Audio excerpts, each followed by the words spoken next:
Good morning, dear students.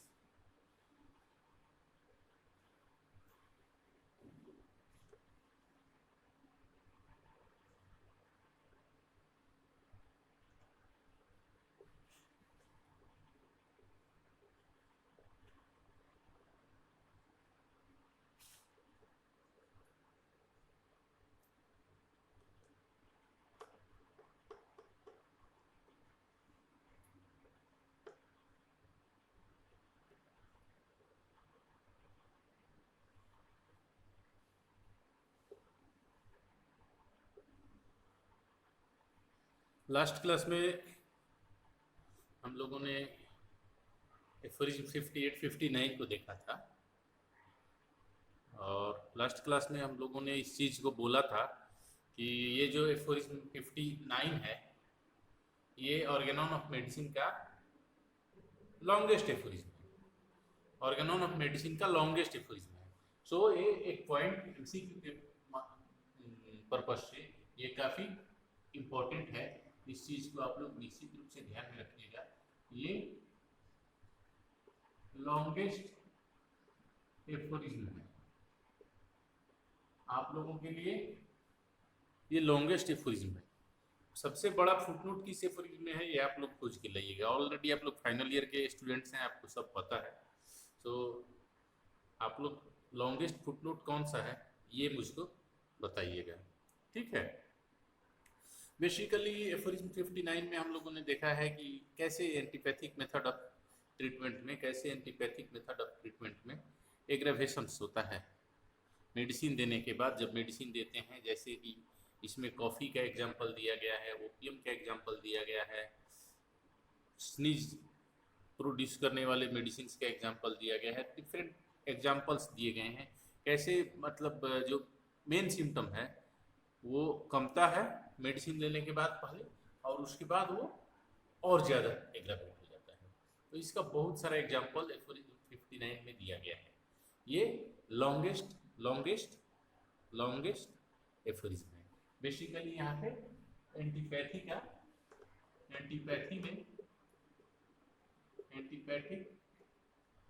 Treatment में aggravation कैसे होता है, सेकेंडरी मतलब फर्स्ट एम्बरेशन फॉलोड बाई जो एग्रावेशन कैसे होता है उसका जिक्र किया गया है, ठीक है। ऑब्वियसली सबको पता है कि एग्रावेशन होगा, तो इस एग्रावेशन को कम करने के लिए या हटाने के लिए क्या तरीका। सो आगे एंटीपैथिक मेथड के प्रैक्टिस करने वालों ने, एंटीपैथिक प्रैक्टिशनर्स ने आगे इस चीज़ पे फोकस किया कि ये तो पता है ओपियम दे रहे हैं तो कॉन्स्टिपेशन प्रोड्यूस हो रहा है, उसके बाद और भयानक डायरिया हो रहा है। ओपियम दे रहे हैं, स्लीपीनेस प्रोड्यूस हो रहा है, उसके बाद और भयानक स्लीपलेसनेस हो रहा है। कॉफ़ियाँ दे रहे हैं, काफ़ी स्लीपीनेस है, कॉफ़ी दे रहे हैं स्लीप को हटाने के लिए, तो जैसे ही कॉफ़ी का एक्शन होता है तो और ज़्यादा सोमनोलेंस होता है और ज़्यादा उसको स्लीपीनेस होता है, ठीक है। लाइक दिस ये रोज रोज का उनका बिजनेस है। रोज रोज वो लोग देख रहे हैं कि ऐसा हो रहा है। Every day in each and every case without failure they are observing that there is a aggravation followed by there is amelioration followed by aggravation। पहले एंटीपैथिक मेडिसिन देते हैं तो सिम्टम्स जो है फर्स्ट ऑफ ऑल सिम्टम्स जो है पहले down आते हैं, उसके बाद जस्ट काफी तेजी से एग्रावेट होते हैं। तो इस चीज को रोज रोज वो कर रहे हैं, उन लोगों को रोज रोज पता है कि ये होना ही है, इसको कोई रोक नहीं पाएगा। तो ये जो एग्रावेशन है एंटीपैथिक ट्रीटमेंट में, इस एग्रावेशन को कैसे पास किया जाए, कैसे इसको कंट्रोल किया जाए, इसी विषय में एफोरिज्म 60 लिखा हुआ है। सो एफोरिज्म 60 जो है ये डील करता है कि एंटीपैथी में जो एग्रावेशन होता है उस एग्रावेशन को कैसे डील किया जाए। हाउ टू हैंडल द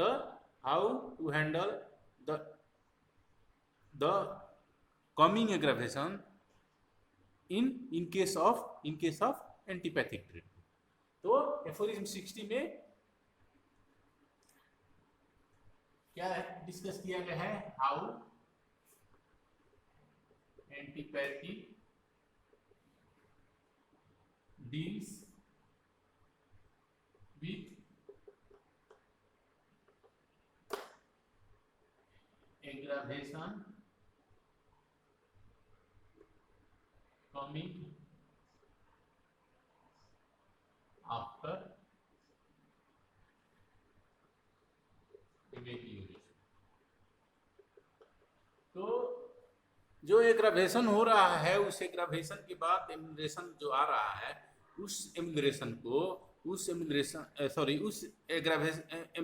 के जो मेडिसिन देने के बाद फर्स्ट एमिग्रेशन हो रहा है, इस एमिग्रेशन के बाद जो ये एग्रावेशन आ रहा है, उस एग्रावेशन को कैसे डील किया जाए। जब रोज रोज का यही कहानी है तो कोई ना कोई तो सॉल्यूशन निकालना पड़ेगा।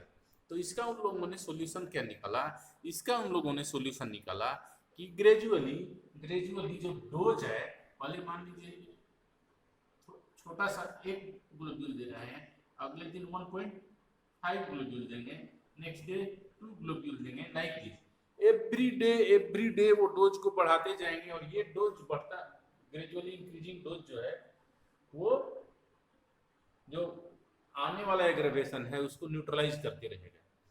बढ़ाते बढ़ाते कितना बढ़ाइएगा, बट यही उनका तरीका था जो एग्रावेशन आने वाला था उससे जस्ट उसको हैंडल करने का। और इस तरह कभी कभी ऐसा हो जाता था, या अक्सर ऐसा हो जाता था कि डोज इतना बढ़ जाता था कि लाइफ खतरे में पड़ जाता था। ठीक है, सो यही चीज एफोरिज्म 60 में जिक्र किया गया है। तो हम लोग एफोरिज्म 60 का एक रीडिंग देते हैं और देखते हैं कि यहाँ पे क्या बोला गया है। ठीक है, एफोरिज्म 60 में बोल रहे हैं, if this ill effects are produced, obviously produce होगा, इसमें कोई डाउट नहीं है, as may very naturally be expected from the antipathic employment of medicine, the ordinary physician imagines he can get over the difficulty by giving at each renewed aggravation a stronger dose of the remedy, whereby an equally transient suppression यहाँ पे एक star mark दिया गया है, इसको हम लोग बाद में स्टार मार्क वाले को पढ़ेंगे, is effected, and as there then is a still greater necessity for giving ever increasing quantities of the palliative, there ensues either another more serious disease or frequently even danger to life and death itself, but never a cure, underline कर दीजिएगा, but never a cure, इसको underline कर दीजिए, of a disease of considerable और of long standing. ध्यान क्या देना है, बेसिकली एफोरिज्म 59 में भी और एफोरिज्म 60 में भी हम लोग एफोरिज्म 59 अगर शुरू कर रहे हैं तो वहाँ क्या बोल रहे हैं, important symptoms of persistent disease, और यहाँ कह रहा है disease of long standing. So basically यहाँ पे हम लोग क्रोनिक डिजीज के बारे में, एंटीपैथिक क्रोनिक डिजीज को कैसे हैंडल करता है उसके बारे में बात कर रहे हैं, एफोरिज्म 59 में भी और एफोरिज्म 60 में भी।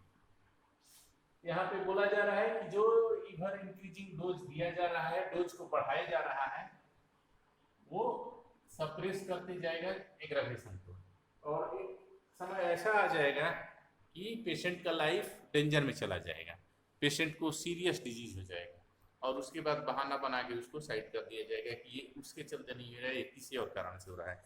जैसा कि हम लोग जब क्रोनिक डिजीज पढ़े थे तो ये चीज बोला गया था।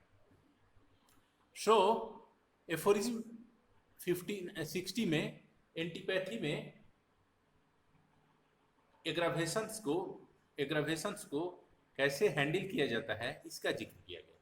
एफोरिज्म 60 के फुटनोट में एक नया चीज दिया हुआ है जो ऑलरेडी आप लोग पढ़े हुए हैं, Broussais method of treatment. Broussais method of treatment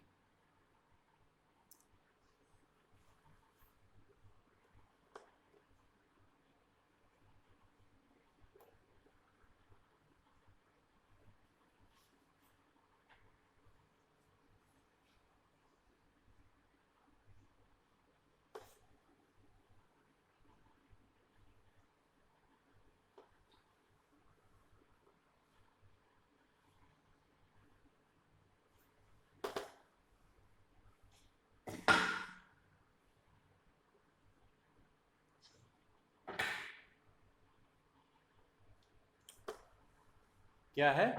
Broussais method of treatment.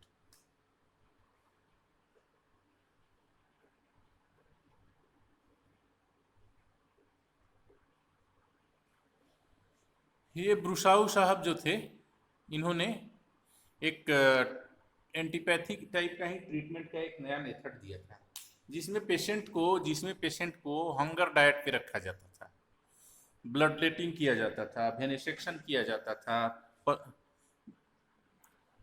वगैरह वगैरह, बहुत तरह का डेबिलिटेटिंग ट्रीटमेंट किया जाता था, जिससे पेशेंट का जो वाइटलिटी है बहुत ही वीक हो जाए। और उसके साथ उसको एक मेडिसिन के नाम पे एक गम एरेबिक सोल्यूशन दिया जाता था। ठीक है, इसका हैनीमैन ने बहुत ही आलोचना किया है। इंट्रोडक्शन अगर आप लोगों को याद होगा तो एक जगह लिखा है इसको, ब्रुसाउ को, कि blood thirsty Persian physician. So Broussais method of treatment कहाँ दिया हुआ है? इंट्रोडक्शन में है। इसके अलावा कहाँ है? एफोरिज्म 60 के फुटनोट में है। एफोरिज्म 60 के फुटनोट में ब्रुसाउज मेथड ऑफ ट्रीटमेंट में क्या क्या क्वेश्चन पूछा है अब तक, कि ब्रुसाउज मेथड ऑफ ट्रीटमेंट में मेडिसिन क्या दिया जाता था? तो मेडिसिन दिया जाता था गम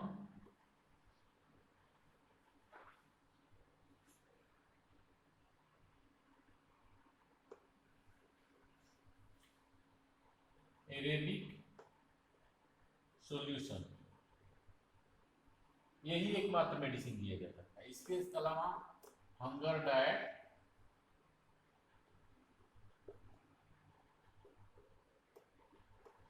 ब्लड लेटिंग, वेनेसेक्शन इट्सेट्रा किया जाता था। एक्चुअली इसमें क्या होता था, इसके बारे में हैनीमैन क्या बोल रहे हैं कि इस ट्रीटमेंट का रिजल्ट क्या होता था। बेसिकली हैनीमैन लिख रहे हैं, the debilitated patient feels unable to protest against further similar measures of blood letting, leaching, vesiccation, warm bath, and so forth, to refuse their employment. That death must follow such frequently, underline कीजिएगा, that death must follow such frequently repeated reduction and exhaustion of vital energy is not noticed by the patient, already robbed of all consciousness, and the relatives blinded by improvement even of last suffering of the patient by means of bloodletting and warm bath, cannot understand and are surprised when patient quietly slips away. Basically इतना blood letting कर देता था कि patient इतना week हो जाता था कि अब वीक हो जाएगा तो क्या करेगा। पहले थोड़ा सा शरीर में स्ट्रेंथ था तो दर्द से आह ऊह चिल्लाता था, बट इतना वीक हो जाएगा कि हर समय एकदम क्या बोलते हैं वो, एनर्जी लेस पड़ा रहेगा बेड में। तो एनर्जी लेस पड़ा रहेगा तो लोगों को लगेगा कि अच्छा इंप्रूव कर रहा है, ऐसा होता था। और करते करते पेशेंट खत्म हो जाते थे। तो ये ब्रुसाउ साहब का ट्रीटमेंट था, इसीलिए इनको हैनीमैन ने इंट्रोडक्शन में क्या बोला है, ब्लड थर्स्टी पर्सियन फिजिशियन। ध्यान रखिएगा, ये ब्रुसाउज मेथड ऑफ ट्रीटमेंट से क्वेश्चंस आते रहे हैं, स्पेशली नीट में या स्टेट पीएससी में। तो what is Broussais method of treatment? The Broussais method of treatment is a method of treatment in which the bloodletting, warm baths, venesection, etc. was done hunger diet was given, and what was the result of Bursau's method of treatment? Sure death, sure death, एकदम निश्चित रूप से death होता था. What was the medicine used in? What was the medicine used in Bursau's method of treatment? Gum Arabic solution. सिर्फ एक मात्र medicine वो यूज किया करते थे, gum Arabic solution. So where it is given? It is given in aphorism 60 footnote and in introduction. और क्या बोले हैं इसको? Blood thirsty Persian physician.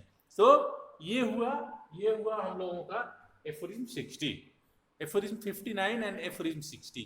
Aphorism 60 में बोल रहे हैं, क्या बोल रहे हैं कि कैसे हम लोग एंटीपैथी के एग्रावेशन को वो लोग मतलब मिनिमाइज करता था, और उस एग्रावेशन को मिनिमाइज करने के तरीका से पेशेंट खत्म हो जाता था. So this was the method of treatment of antipathy. So हमने एलोपैथी देख लिया, एंटीपैथी देख लिया. अब रास्ता क्या बचा? ऑब्वियसली ये सारे 52 से जो हम लोग शुरू किए हैं और अभी तक एफोरिज्म 60 तक जो हम लोग आए हैं, ये सारा डिस्कशन बस इसीलिए किया गया है कि हमको होम्योपैथी को एस्टेब्लिश करना है. तो हम लोग एलोपैथी का रिजल्ट देख लिए, एंटीपैथी का रिजल्ट देख लिए, तो अब बचा क्या? होम्योपैथी. सो एफोरिज्म 61 में ला के इस चीज को इस्टेब्लिश किया जा रहा है कि अब हमको क्या करना है? तो होम्योपैथी करना है. एफोरिज्म 61 क्या है? सो अब कोई ऑप्शन नहीं बचा अपने पास होम्योपैथी के अलावा. ये रहा अपना एफोरिज्म 61. सो एफोरिज्म 61 का एक हम लोग रीडिंग देते हैं. क्या बोल रहे हैं? Had physicians been capable of reflecting on the sad results of the antagonistic employment of medicines, they had long since discovered the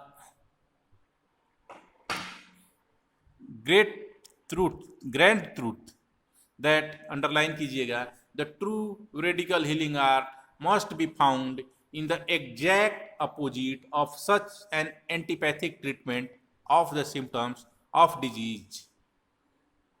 They would have become convinced that as medicinal actions antagonistic to the symptoms of the disease, under bracket, an antipathically employed medicine is followed by only transient relief, and after that is passed by, underline कीजिएगा, invariable aggravation.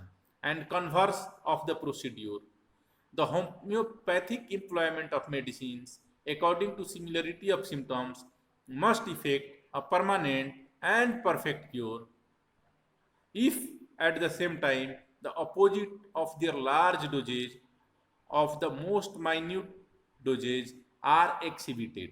But neither the obvious aggravation that ensued from antipathic treatment, nor the fact that no physician ever effected a permanent cure of diseases of considerably or long standing, unless some homeopathic medicinal agent was accidentally a chief ingredient in his prescription, nor yet the circumstances that all the rapid and perfect cures that nature ever performed were always effected by supervention upon the old disease by one of similar character ever taught them during such a long series of centuries, this truth of knowledge of which can alone conduce to benefit of the sick.